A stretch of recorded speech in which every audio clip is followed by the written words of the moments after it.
ईश्वर हमसे बहुत दूर नहीं है। ईश्वर हमसे बहुत दूर नहीं है। बताओ भगवान हमसे कितने दूर हैं? बताओ बताओ भगवान हमसे कितने दूर हैं? कितने?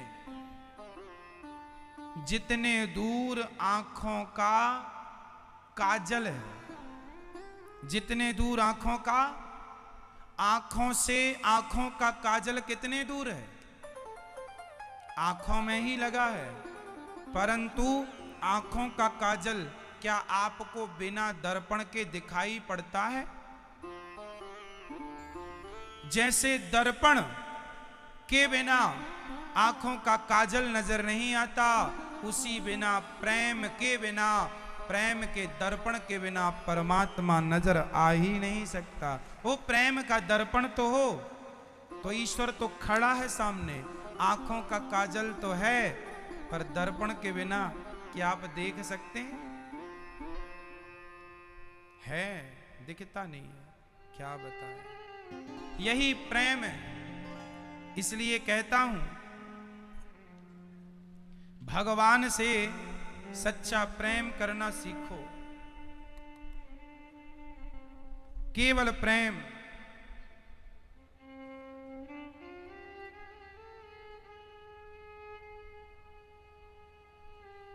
राम ही केवल प्रेम प्यारा, जान ले जो जाननिहारा। केवल प्रेम। पत्नी अपने पति से प्रेम चाहती है, बेटा अपनी माँ से प्रेम चाहता है। आप सब हमसे क्या चाहते हैं? प्रेम। यदि आप हमसे प्रेम चाहते हैं, हम आपसे प्रेम चाहते हैं, तो भगवान आपसे धन दौलत नहीं, भगवान तो भक्त का केवल सच्चा प्रेम चाहता है। क्या चाहता है? केवल प्रेम। राम ही केवल प्रेम प्यारा, जान ले ये जो जाननिहारा। तो इसलिए आज से आप लोग भगवान से क्या करेंगे? प्रेम ही पूजा है। आप लोग अगरबत्ती लिए घूमते रहते हैं, आपको लगता है ये भक्ति है। ये भक्ति वक्ति कुछ नहीं है, सिर्फ तुम्हारा डर है। नहीं करेंगे तो कहीं भगवान नाराज ना हो जाए। कई लोग मंदिर के सामने से निकलते हैं तो गाड़ी का हॉर्न जरूर बजाते, पौ पौ। उनको लगता है कहीं भगवान हॉर्न नहीं बजाए, भगवान नाराज ना हो जाए, एक्सीडेंट ना हो जाए, इसलिए डर के मारे पौ पौ करते रहते हैं। कई सच्ची बताएं, कई लोग तो डर के मारे करते हैं। कोई आस्था, भगवान की भक्ति में डर ना हो। शेर से सबको डर लगता है, बोलो लगता है कि नहीं? क्या शेर के बच्चे को लगता है? नहीं। उसी तरह हम सब भगवान के बच्चे हैं। भगवान से डरने की जरूरत नहीं है, भगवान से प्रेम की जरूरत है। डरो मत, प्रेम करो। ये भगवान तुम्हारी माता, त्वमेव माता, माई बाप हैं ये। माँ बाप से डर थोड़ी लगता है। छोटा सा बच्चा अपनी माँ से डरता नहीं है, दौड़ के जाता है, गोद में बैठ जाता है। क्यों? उसी तरह भक्त डरे ना, आप डरिए मत। कई लोग डर डर के काम करते हैं। अरे भगवान से प्रेम कीजिए, और प्रेमी भक्त जो करे सब सही कर रहा है। और प्रेम के बिना आप सही भी करें तो वो सब बेकार है, क्योंकि प्रेम तो है ही नहीं। फॉर्मेलिटी किसे चाहिए? दुर्योधन ने परोसा तो था 56 भोग भगवान को, कहां खाए? और विदुरानी के घर गए, छिलकों को भोग लगाया। शबरी के जूठे बेर खाए, सुदामा के सूखे चावल खाए। आप हमारे घर आए और हम आपको सूखा चावल परोसें, आप कहेंगे लो महाराज हमारा बड़ा अपमान कर रहे हो। कोई कच्चे चावल खाएगा क्या? लेकिन जगत का पालनहार सुदामा के कच्चे चावल खा रहा है। ये प्रेम नहीं तो क्या है? बिक जाते हैं भगवान। कोई प्रेम का मूल्य लगाकर खरीदना चाहे तो खरीद ले। बताइए, आप में से कोई बिकाऊ है? मैया आप बिकाऊ हो? बताओ भैया जी, आप में से कोई पुरुष बिकाऊ है? बोलो हाँ या ना। नहीं, सोचो आप लोग बिकाऊ नहीं हैं, पर हमारे कन्हैया कहते हैं मैं बिकाऊ हूं, खरीद ले कोई भक्त मुझे खरीदना चाहे तो, मैं बिक जाऊंगा तुम्हारे प्रेम के सामने। अहम भक्त पराधीना यस्वतंत्री बध्वजा, मैं बिक जाऊंगा। है कोई खरीदने वाला? बिक गए भगवान।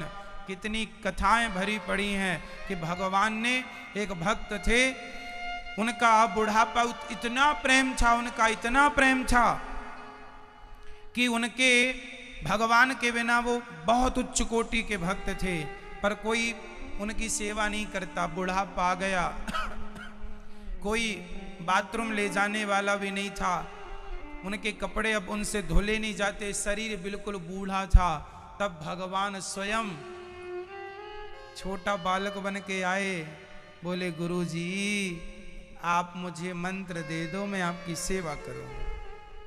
बची जिंदगी भगवान स्वयं ने लंगोटी धोई, उनको मलमूत्र उनका धोया, और भगवान ही उनको कपड़े पहनाते इस रूप में, और भगवान सेवा करते। जब मृत्यु का समय आया तो भगवत धाम को चले गए। कहने का अर्थ ये है कि यदि भगवान के भरोसे हो तो तुम्हारा मलमूत्र भी भगवान ही धुलने आएंगे, किसी ना किसी रूप में, ना जाने किस रूप में। जो आपकी सेवा करने वाले हैं वो हो सके भगवान ही इस रूप में हो आपके सम्मुख। हमारी इन आंखों में ताकत कहां कि हम पहचान लें। प्रेम कीजिए सच्चा, वो भगवान है, अपने भक्त के लिए सब करने को तैयार है। सच्चा प्रेम करो भगवान से, केवल प्रेम, केवल प्रेम। एक भरोसे मोहे तो भरोसो इन चरणन केरो, केवल भगवान कोई भरोसो है नाथ, हमें तो आपके सिवा किसी का भरोसा,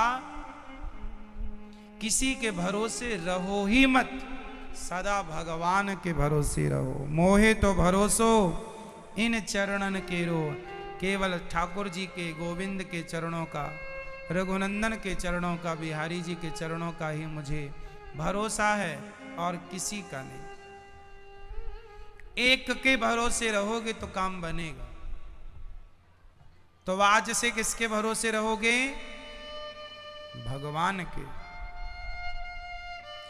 एक बात और है मैया, जिसका करने वाला कोई नहीं होता है ना, तो भगवान किसी ना किसी को भेज ही देता है करने के लिए। कोई आता है, आप सड़क पर बैठ जाइए कहीं, ये सोच करके कि आज मैं कुछ नहीं कमाऊंगा, देखूं कि भगवान भोजन देता है कि नहीं। बैठे रहना, यदि विश्वास है प्रैक्टिकल करके देखना, किसी ना किसी रूप में भगवान आपके पास भोजन लेके पहुंच ही जाएंगे। भाई खा ले। पता नहीं, लोग कहते हैं कि ईश्वर नहीं, अरे पागल। अच्छा, आपसे मेरा सवाल है, आपके जीवन में कभी कोई विपत्ति, कोई संकट आया है या नहीं? बोलो हाँ या ना। तो आपकी विपत्ति, आपके संकट पर कोई आपकी मदद किया है कि नहीं? बोलो किया है।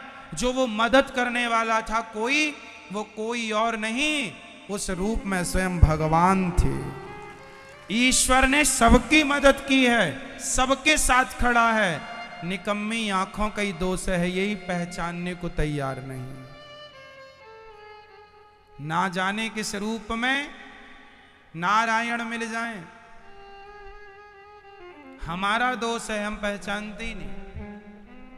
कोई आपकी मदद क्यों करेगा? ऐसे ही नहीं करता मदद, जब तक भगवान प्रेरित ना करें तब तक कोई मदद करता भी कहां।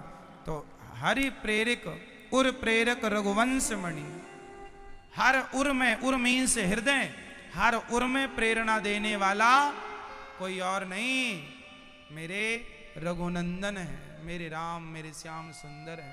हमारे श्रीमन नारायण। आज आपका मन हुआ कि गौरी गोपाल वृद्धाश्रम अन्य क्षेत्र में चलो थोड़ा सा दान करें, तो ये जो दान करने का भाव जागा, ये भाव क्यों जागा? कभी सोचा है आपने? ये भाव जगाने वाला कौन है? आपके हृदय में भगवान प्रवेश करते हैं और वही आपके अंदर कुछ करने का एक संकल्प जगाते हैं। वही तो प्रेरणा है ईश्वर की। इससे पता लगता है कि ईश्वर आपके हृदय में अब प्रकट हो गए, आपसे कुछ अच्छा कराना चाह रहे हैं। आप वृंदावन आए हैं किसकी प्रेरणा से? यदि पत्नी ने कहा कि चलो जी, तो आप पत्नी को प्रेरणा मान लेते हैं। पति ने कहा कि चलो जी, आप पति को प्रेरणा मान लेते हैं। पड़ोसी ने कहा चलो जी वृंदावन, पड़ोसी को प्रेरणा मान लेते हैं। जी सत्य है, पर ये सोचो कि उस पड़ोसी या उस पत्नी या उस पति के अंदर भगवान बिहारी जी ने स्वयं जाकर के उससे कहा कि कहो उनसे कि वृंदावन आए, तब उनने आपसे कहा और आप चले आए। तो अंत में प्रेरणा स्रोत जो है भगवान ही है, हरि प्रेरित उर प्रेरक रघुवंश मणि। सबको प्रेरित करने वाले इनडायरेक्ट यही है। तो भगवान किसी से दूर नहीं है। इस धरती में एक आदमी ऐसा नहीं है जिसने भगवान को देखा ना हो। आप कहते हैं भगवान दिखता क्यों नहीं? मैं कहता हूं कि आपने देखा है। इस धरती में ऐसा कोई नहीं है जिसने ईश्वर का दर्शन ना किया हो। देखा तो सबने है, जाना तो सबने है, माना नहीं है, पहचाना नहीं है। देखा है पर देखकर उसे सामान्य व्यक्ति समझकर इग्नोर कर देता है। वो ये नहीं सोचता कि इस रूप में स्वयं ठाकुर जी मेरे संग खड़े हैं। भगवान कोई बांसुरी बजाते थोड़ी आएंगे, किसी भी रूप में आके आपका मार्गदर्शक कर सकते हैं, दर्शन कर सकते हैं, सही रास्ता बता सकते हैं। इसलिए सब में भगवान का दर्शन करना सीखो, ना जाने किस रूप में ना। इसलिए गोस्वामी जी कहते हैं, सीए राम मैं सब जग जानी, करहूं प्रणाम जोरी जुग पानी। हर रूप में भगवान, इसलिए सबको प्रणाम करो। उद्धव जी गए, भगवान ने हृदय में ब्रज का दर्शन कराया, उनका अज्ञान मिटा, उनके हृदय में भगवत भक्ति भगवत प्रेम जाग गया। बोलिए भक्त वत्सल भगवान की। भगवान ने पहला विवाह माता रुक्मणी जी से किया, दूसरा विवाह भगवान ने सत्यभामा से किया, दूसरा विवाह भगवान ने जामवंत की बेटी जाम्बवती से किया, तीसरा विवाह भगवान ने सत्यभामा, चौथा विवाह यमुना, पांचवा विवाह भगवान ने उज्जैन में मित्रविंदा से, छठा विवाह भगवान ने सत्या से, सातवां भद्रा, आठवां लक्ष्मणा से किया। ये भगवान के अष्ट विवाह हैं, 8 विवाह हैं।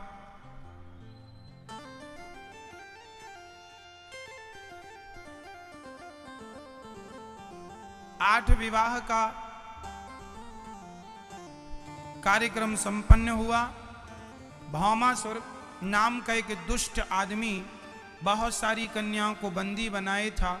भगवान ने भौमासुर को युद्ध में पराजित किया और उसके बंधन से 16,100 कन्याओं को भगवान ने आजाद कराया। उसने सभी कन्याओं को बंदी बना रखा था। उन कन्याओं को भगवान ने आजाद कराया। अब उन कन्याओं ने कहा, प्रभु हम कहाँ जाएं? भगवान बोले, जहाँ से आई हो जाओ। बोले नहीं, अब आप हमें स्वीकार कर लो, नहीं तो हमसे लोग कहेंगे पर पुरुष से मिलकर आई हो, पर पुरुष के पास रहकर आई हो, हमें गंदी निगाहों से जमाना देखेगा। इसलिए आप स्वीकार कर लो। तब भगवान ने उन कन्याओं से कहा, स्पष्ट कहो क्या कहना। बोले हमें आपसे विवाह करना है। तो टोटल उन कन्याओं ने भगवान से कहा विवाह। भगवान ने कहा ठीक है। टोटल विवाह हो गए 16,100। आप लोग कहते हैं भगवान श्री कृष्ण ने इतने विवाह क्यों किए? अरे भगवान ने कोई अपनी मर्जी से थोड़ी किए, सब इमरजेंसी केस थे, क्या करो, करना ही पड़ा। अब 16,100 कन्या एक संग कह रही हैं करो विवाह, नहीं तो हम मर जाएंगी। तब भगवान क्या मरने दें उनको? अब क्या करें, कर लो, कर ली विवाह। इतने सारे विवाह हुए हैं, पर शादी का एक का भी कारण नहीं छप पाया, सब इमरजेंसी ले के भागना पड़ा। कई लोग कहते हैं महाराज जी हम भी कर लें इतने विवाह, तुमसे हो जाए तो कर लो। संभाल लोगे? एक से तो परेशान हो रहे हो, एक संभल नहीं रही है। 16,108 तुम संभाल लोगे? 16,108 पत्नियों के होने पर भी वो आनंद की बांसुरी बजा रहे हैं, मुस्कुरा रहे हैं, इसलिए वो भगवान हैं। आदमी एक करता है तो हंसना मुस्कुराना भूल जाता है। कब आखिरी बार हंसे थे पता ही नहीं, कब खिलाए थे आखिरी बार कोई पता ही नहीं। परेशान भाग रहा है, क्यों मैया? सही है। इसलिए श्री भगवान, देखो भगवान से अपनी तुलना ना किया करो। आज के जो पढ़े लिखे युवा हैं ना, हमारे नौजवान भाई बहन, ये लोग भगवान श्री कृष्ण का बड़ा नाम जपते हैं। कैसे? इनके जपने का ढंग अलग है। अरे कृष्ण तो प्रेम करते थे राधा से, ये भी किसी लड़की से कहता तुम हमारी राधा बन जाओ, वो भी कहती है तुम हमारे कृष्ण बन जाओ। एक लड़का लड़की मेरे पास आए, बोले महाराज जी हम प्रेम करते हैं। हमने कहा कैसा प्रेम करते हैं आप लोग? बोले जैसे कृष्ण राधा करते थे वैसे ही। हमने कहा कृष्ण राधा से प्रेम करने के पहले तो गिरिराज जी को उठाए थे एक उंगली से, तो तुमने भी कोई 5 किलो का पत्थर वत्थर उठाया कि नहीं एक आध उंगली से?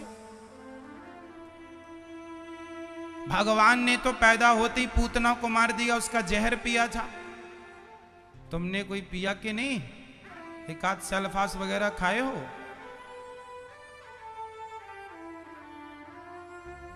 लो, भगवान की तरह जहर नहीं पिएंगे, भगवान की तरह गिरिराज नहीं उठाएंगे, काली अनांग में नृत्य नहीं करेंगे, भगवान की तरह अच्छे काम नहीं करेंगे, बस भगवान की तरह प्रेम करेंगे किसी लड़की से।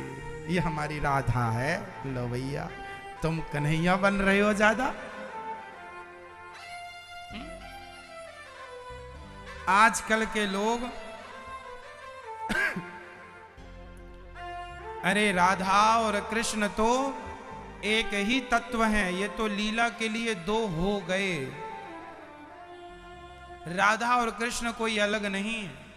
राधा और कृष्ण तो पति पत्नी है। भांडीर वट में इनका विवाह हुआ है, लिखा गर्गाचार्य जी ने गर्ग संगीता में। और राधा साक्षात महालक्ष्मी है। ऑलरेडी भगवान की करोड़ों वर्षों से, कई अनंत समय से, जब से नारायण है तब से लक्ष्मी है, और भगवान नारायण की धर्म पत्नी सदा से लक्ष्मी है। राधा तो भगवान की सदा से पत्नी है, कोई आज से थोड़ी है। इसलिए प्रेम भगवान से करो। Love is God, God is love. ईश्वर प्रेम है, प्रेम ही ईश्वर है। किसी लड़की को आप कहें कि हम इससे प्रेम करें, तो देखो प्रेम करना बिल्कुल बुरा नहीं, हमें प्रेम से कोई दिक्कत नहीं है। पर आपका प्रेम जो किसी लड़की से है, किसी लड़के से है, इस प्रेम से केवल आपका नुकसान होगा। आप देखो ना, जो लड़के किसी लड़की के चक्कर में पड़ जाते हैं उनकी पढ़ाई खत्म हो जाती है। जो लड़की किसी लड़के के चक्कर में पड़ जाती है उसका भी फ्यूचर खत्म। जितना पढ़ ली है वो उतनी है। अब ये प्यार ही करेगी, और प्यार का भूत भी महीने 2 महीने बाद उतर जाएगा, फिर ना घर की ना घाट की। प्यार वैसे तो देखो, कोई कहता है कि ताजमहल बनाने वाले ने अपनी पत्नी से बहुत प्यार किया, उसकी याद में ताजमहल बनाया। आपको क्या लगता, ताजमहल बनाने वाले ने अपनी पत्नी से सच्चा प्यार किया? यदि किया तो फिर 7 विवाह काहे किया? और भी विवाह क्यों किया उसके बाद? प्यार किया था तो बस वो ही थी। इसका मतलब है प्यार की निशानी ताजमहल नहीं, प्यार की निशानी तो राम सेतु है, जो राम जी ने माता सीता के लिए 1200 किलोमीटर का सेतु बिना पिलर बिना खंभों का भारत से लंका तक बनाया था। वो राम जी प्रेम करते हैं सीता माता से, सीता के प्रेम के लिए सेतु बनाया, और रावण जैसे बलशाली ताकतवर व्यक्ति से पंगा ले लिया, और अंत में विजयश्री आई। प्रेम अपनी